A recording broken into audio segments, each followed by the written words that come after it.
Struggling to manage your finances on the go? Are you looking for a quick and easy way to access your Poppy bank accounts from anywhere?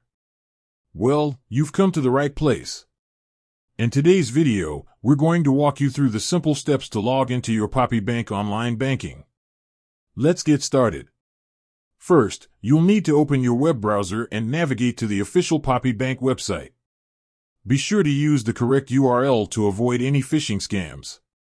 Once you're on the home page, look for the Login or Online Banking button, which is usually in the top right corner of the page. Clicking this will take you to the secure login page. Now, you'll be prompted to enter your user ID and password. If you've forgotten either of these, don't worry.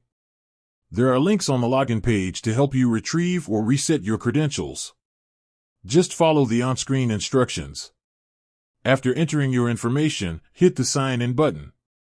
For added security, Poppy Bank may use a multi-factor authentication process. This might involve sending a one-time security code to your registered email or phone number. If you get a code, simply enter it into the provided field to complete the login.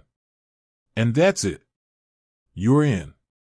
You now have full access to your online banking dashboard where you can check balances, view transaction history, transfer funds, pay bills, and so much more. Remember, always log out of your account when you're finished, especially on a public computer or Wi-Fi network. This simple step helps protect your financial information. With that said, thanks for watching and until next time.